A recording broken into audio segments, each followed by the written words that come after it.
Bienvenidos, buenas noches, ¿cómo les va? Otro programa de Quiero que me expliquen, intentando, como todo este año, con entrevistas un poco más extendidas, más profundas, con gente interesante, inteligente, que nos ayude a pensar y a ver si entendemos un poco más de este país loco que nos toca integrar. Hoy lo tenemos al señor Manuel Garrido.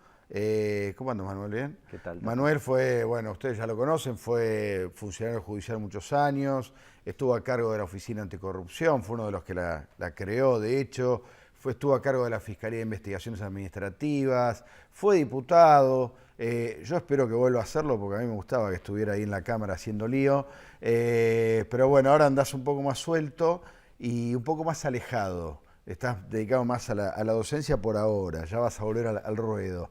Pero me interesa justamente tu mirada sobre todo lo que está pasando, porque la justicia arrancó el 2016 con un protagonismo increíble. ¿Cómo andas? ¿Bien? Bien. ¿Cómo estás? ¿Te sorprende este protagonismo tan impresionante de la justicia o no? La verdad es que en contraposición a otros periodos históricos de cambios de gobierno, este ha sido especialmente intenso. Sí. Uno tiende a pensar que cuando hay un cambio de gobierno la justicia se activa, porque bueno, hay algo que es evidente, que es el manejo de los tiempos políticos por parte de los jueces federales. Sí.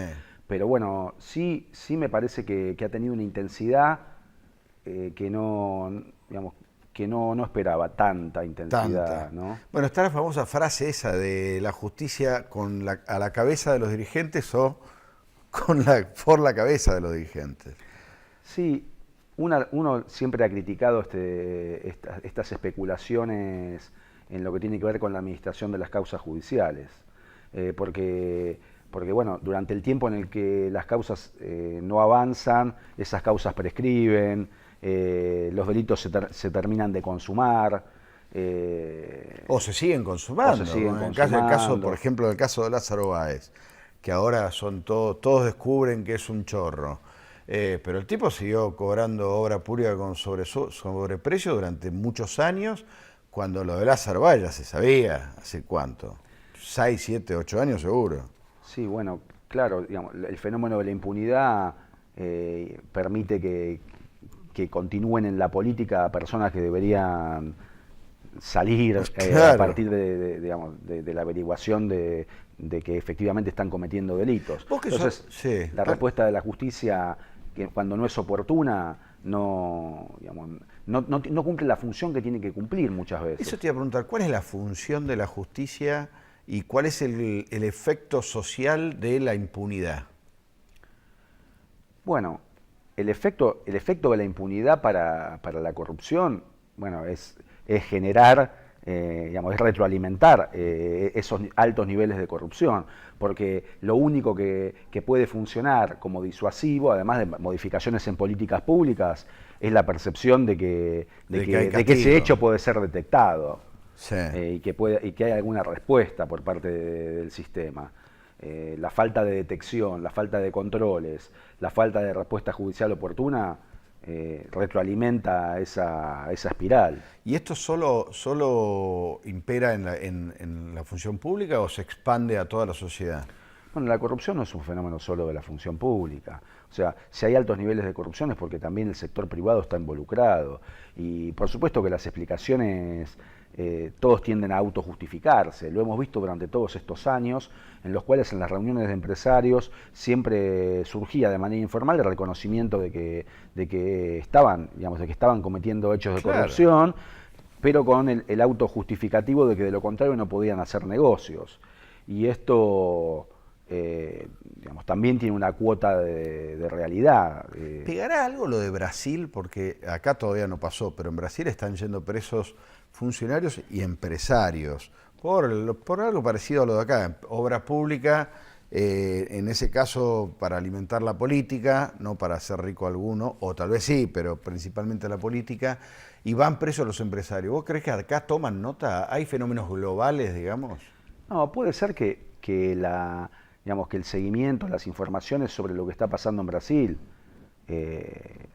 pueda tener algún tipo de repercusión, pero no es que puede copiarse o que aquí va a pasar exactamente lo mismo, porque depende de una serie de factores políticos y también que tienen que ver con la organización judicial. Sí. Y la verdad es que la organización judicial no es igual. La idea de jueces metiendo presos a funcionarios de primer nivel en el gobierno de coyuntura en la Argentina todavía es impensable, ¿no? No, hay quienes han investigado los fenómenos de avance de las causas de corrupción y generalmente asocian los escándalos o los escándalos de corrupción a la debilidad de los gobiernos, que es evidente en el caso de Brasil. De Brasil, claro. Y bueno, y acá también de alguna manera se asocia al término del periodo kirchnerista, porque Sí. las causas se activan contra aquellos que han dejado el poder. Sí, sí. Pero en Brasil también hay un fenómeno que pasa por la organización. La justicia es más justicia. independiente, digamos. Sí, yo no sería no te tan... animás tanto. Bueno, pero hay cosas estructurales que sí explican la actuación de determinados jueces que no son jueces centrales de la estructura judicial brasileña. En el Ministerio Público hay una organización distinta. Ha habido además modificaciones legislativas importantes que acá no han ocurrido. Bueno, tienen la ley del arrepentido ellos, ¿no? Sí, o una especie de ley del arrepentido. Está contemplado el tema de la delación premiada y no cabe dudas de que eso tuvo un impacto. Tienen una buena ley para sancionar a empresas que incurren en hechos de corrupción. Acá la verdad que la Argentina no ha avanzado en este terreno, ni en lo que tiene que ver con la delación premiada, ni en lo que tiene que ver tampoco con las sanciones a las empresas que estén involucradas en hechos de corrupción. La ley de arrepentido, eso al final, ¿qué pasó? La durmieron, ¿no? Ahora, es que aparentemente habría un proyecto, habría dos proyectos. Uno que envió el Poder Ejecutivo al Congreso y se sacó el tema de arrepentidos. Era una ley vinculada con otros temas de seguridad y que está por ser, está en este momento en la Cámara de Diputados. Pero hay otro proyecto en el cual está trabajando la Oficina Anticorrupción, vinculado con el tema de arrepentidos y corrupción, que entiendo que en el cual está trabajando la oficina en este momento. Sí. El otro día hubo una condena, ya ni me acuerdo por cuál caso de corrupción, pero se da una particularidad cuando son nombres del poder político, que es que no van presos. Siempre hay una instancia de apelación para que quede firme, ya lo tiene que avalar fallo tribunal oral. Casación penal, la Corte, Naciones Unidas. Siempre hay una instancia a la cual reclamarle que le den carácter de cosa juzgadísima. ¿Por qué pasa eso y no pasa eso con el ladrón de gallinas que es el tipo que ocupa hoy las cárceles argentinas? Mira, yo entiendo que el problema no es que los acusados estén en libertad hasta que no quede firme la condena. Creo que el problema de la Argentina es el tiempo que lleva que quede firme la condena. Pero por ejemplo, la causa de Once, que es una causa súper que se resolvió rápidamente y condenas de 8, 9 años. Ricardo Jaime quedó preso porque tenía ya 3 condenas, pero Cirigliano está libre, el otro secretario de Transporte de Kirchner está libre y tienen condenas hasta 8 y 9 años. Pero no están firmes todavía. ¿Pero por qué? Pero el problema es como te digo, el problema es que tenemos un proceso tan complicado que se tardan muchos años de proceso hasta que la condena queda firme. Entonces, acá lo que hay que hacer en todo caso es simplificar. Pero si vos sos un tipo del conurbano bonaerense que salís de afano y en un asalto matás o herís gravemente a un tipo y te condenan, vas preso. No estás esperando que la Cámara de Casación. Mira, hay muchos casos de delitos contra la propiedad en el cual la regla también es la excarcelación. Puede ocurrir que también, estén presos por condenas anteriores. Pero vos decís que no es regla solo para poderosos. No es una regla solo para poderosos, no. Puede ocurrir, pero eso tiene que ver con prácticas de determinados poderes judiciales, como pueden ser los de provincia de Buenos Aires, en donde haya presiones sobre los jueces o medidas más restrictivas de la libertad. Pero la regla general es la libertad durante el proceso hasta que quede firme una condena. O sea que vos decís que el problema es el tema de los plazos. Algunas provincias han resuelto este tema porque han cambiado sus códigos procesales y el tiempo del proceso es muy corto. Entonces, los acusados están en libertad durante todo el tiempo hasta que la condena queda firme, pero la condena queda firme en 2 años, claro. O no, mucho, en menos. ¿En menos? En menos. Está ocurriendo con provincias que han modificado sus códigos procesales, como ocurre con Neuquén, Chubut. Ah, mirá vos. O sea, digamos, lo que se hace es simplificar el proceso, no tiene que ver con, no hay una alteración de la regla de la presunción de inocencia y de la libertad hasta que quede firme la condena. Claro. Entonces el problema es que nosotros seguimos con un código viejo, poco funcional y que entre otros problemas genera la duración eterna de los procesos. Bueno, el otro día hubo condena contra, ahí está, por ese caso me acordé, contra Matoff y Santos, secretario de Seguridad de la Rúa y jefe de la policía de la Rúa, por las muertes del 2001. Claro, que 15 años, te da vergüenza. Claro. Es un papelón, 15 años para un hecho que se esclareció en 6 meses. Después, después fue todo negocio de abogados. Sí, lamentablemente el Código Procesal Penal que se aprobó, que es un código que resolvería estas cuestiones, sigue ahí en un limbo. ¿Ese vos creés que lo resolvería el Código Procesal? Mejoraría muchas cuestiones. Digamos, hay que hacer una serie de ajustes, pero implicaría un cambio sustancial del proceso penal. Por ejemplo, ¿con qué medida? Bueno, por lo pronto se eliminarían todas las instancias recursivas, la posibilidad de demorar indefinidamente los procesos que existe hoy con el Código Procesal Penal vigente. Hoy si un abogado presenta una apelación o algo, frena el proceso. Vos podés hacer planteos todo el tiempo, o sea, sistemáticamente. Y la estrategia en este tipo de casos, además que tienen una connotación política, es demorar hasta que cambie el viento, que la causa prescriba. Además, lo que hablábamos al principio de la especulación de la justicia con los tiempos políticos hace que muchas veces también la estructura judicial haga la vista gorda a este tipo de planteos.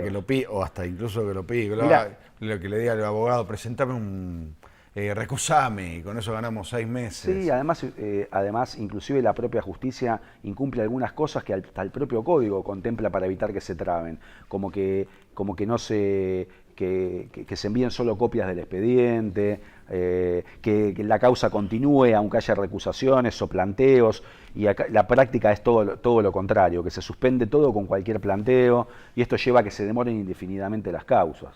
A mí me pasó, me sigue pasando, que me llaman como testigo en juicios por denuncias que hice hace más de 10 años. ¿Qué? ¿Que tú cuando estabas en la oficina con Claro, en la oficina anticorrupción. Estás cargando. Sí, el año pasado, por ejemplo, en un juicio de María Julia Alzogaray, me llamaron a declarar. Estamos hablando de 2008. Casi 15 años después de los... El año pasado fui de testigo a un juicio oral por sobresueldos de Granillo Ocampo, Grampillo Ocampo se le decía, que era el ministro de Justicia de Menem. Claro, es una denuncia que también hicimos en la oficina anticorrupción. Claro, lo habrán hecho ustedes. Y bueno, fíjate, desde el año 2001, 2002 o 2000 están llegando a juicio 15 años después. O sea, está claro que acá hay algo, digamos, pero no es un tema solo del Código Procesal, pero hay una combinación de factores. Un Código Procesal que permite este tipo de argucias, o de planteos y de demoras, con una politización extrema del Poder Judicial, hace que la justicia sea lenta, más allá inclusive de lo que ocurre con los juicios por delitos comunes que tienen lugar también ante la justicia nacional, pero en otros fueros. Ahora vamos a ir a una pequeña tandita y después quiero que nos metamos un poquitito en eso. Te voy a preguntar, por ejemplo, por qué los jueces no quieren dar a conocer sus declaraciones juradas, y hablamos un poquito de eso. Vamos, una pequeña pausita aquí en Quiero que me expliquen y seguimos con Manuel Garrido.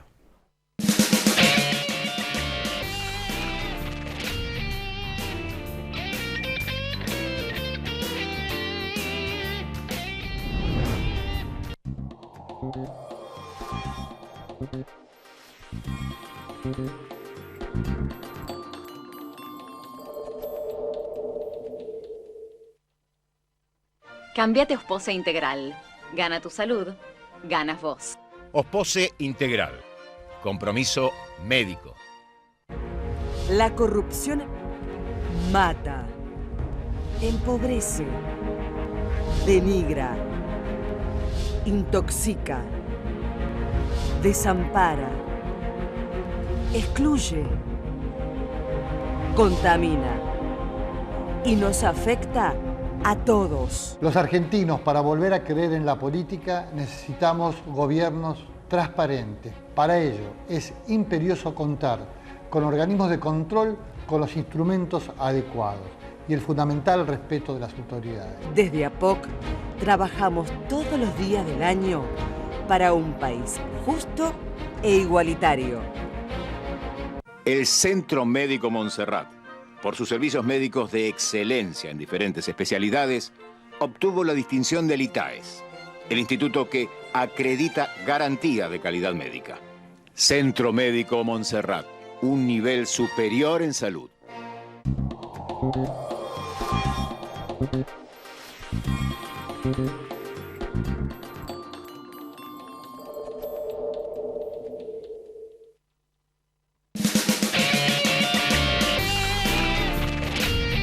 Seguimos hablando de justicia, de anticorrupción, de corrupción, de afano, de relaciones promiscuas entre políticos y jueces. Y hablábamos, nos decía Manuel, las causas no avanzan por problemas procesales, por problemas de código, pero también por otros problemas que son los actores que hacen, que dan el servicio de justicia. Hay una increíble resistencia de los jueces a mostrar sus declaraciones juradas. El otro día la Asociación de Magistrados, que además está dirigida por gente, por Recondo, que es un tipo bueno, que con un argumento insólito, diciendo no podemos presentar las declaraciones juradas, no podemos hacerlas públicas por nuestra seguridad.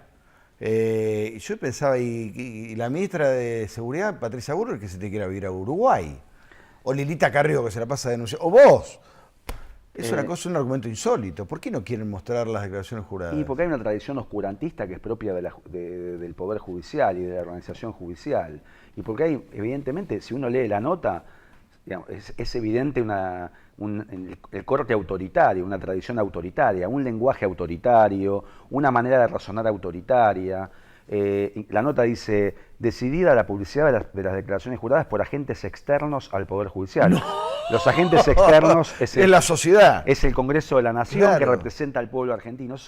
No es el Congreso y la República Argentina, sino que son agentes externos al Poder Judicial. ¿Agentes externos puso? Sí, la verdad que la prosa es lamentable, la nota es vergonzosa, es de corte autoritario. El tema de la seguridad es una vieja discusión sobre la publicidad de las declaraciones juradas, pero en la Argentina está zanjada hace ya casi 20 años. La Ley de Ética Pública, de fines de la década del 90, estableció la publicidad de todas las declaraciones juradas de todos los funcionarios, o por lo menos de los funcionarios más importantes del Estado, y esto es algo que ha venido teniendo lugar desde ese momento. Por supuesto que el Poder Judicial siempre se ha resistido.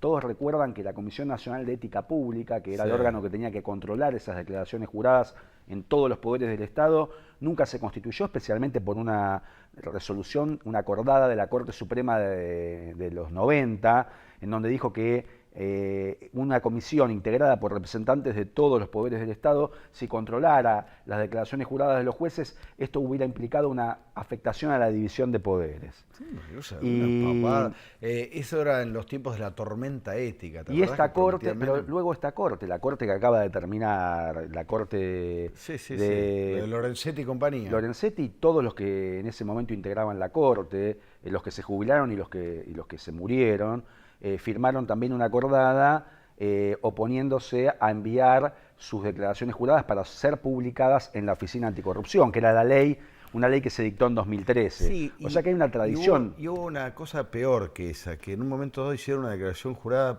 medio en joda, ¿te acordás?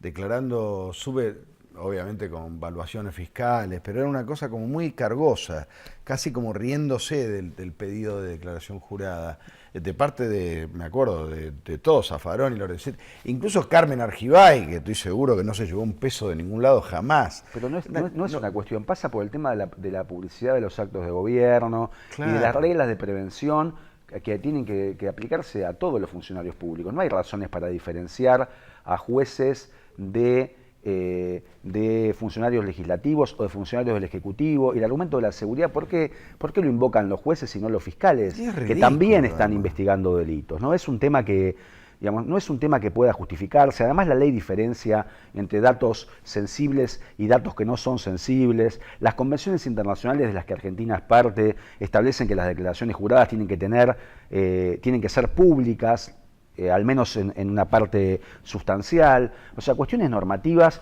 que llama la atención que los jueces, que son los que tienen que aplicar las normas, sigan resistiéndose a aplicar. No puede pasar que las declaraciones juradas se brinden cuando hay alguien que hace un escándalo, como ocurrió en el último mes con Lilita Carrió. O sea, no puede ser que los jueces de la Corte hagan públicas sus declaraciones juradas solo ante un escándalo y solo limitadamente a una diputada. O sea, cuando esa declaración debiera ser pública y accesible a la generalidad de la ciudadanía. ¿Qué te pasa con la declaración jurada de Menem? Mirá. Bueno, me pasa... De Macri. Con la declaración jurada...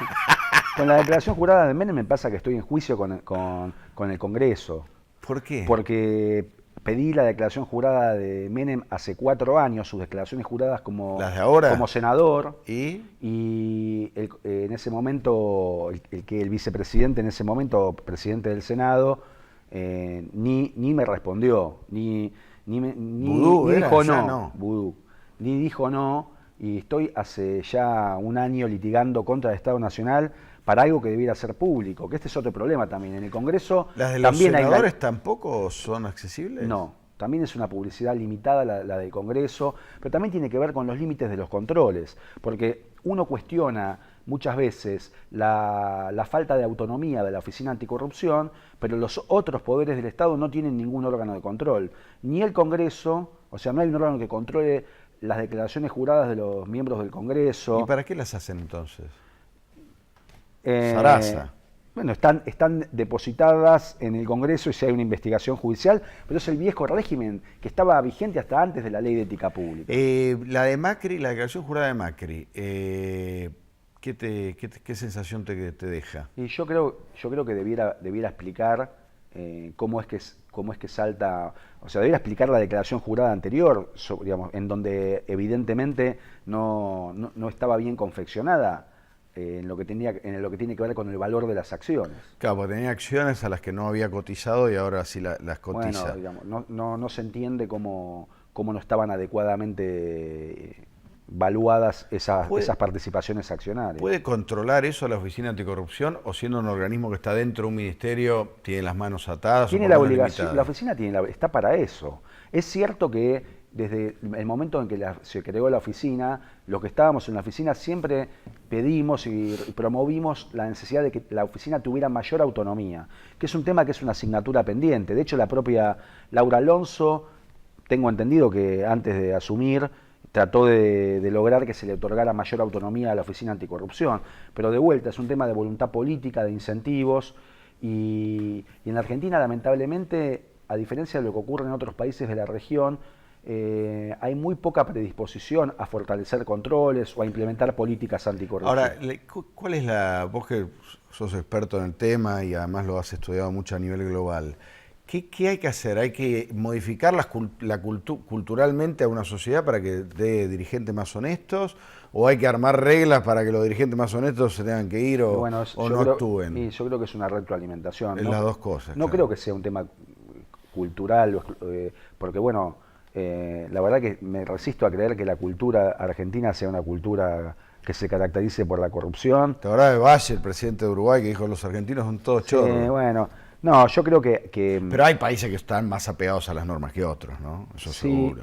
Bueno, digamos, países con más tradición democrática. La Argentina, lamentablemente, salvo en los últimos 30 años, los vaivenes y la debilidad institucional es una característica. Entonces, así como la Argentina ha avanzado en terrenos en donde estaba en situaciones lamentables, sí, por claro, ejemplo, sí.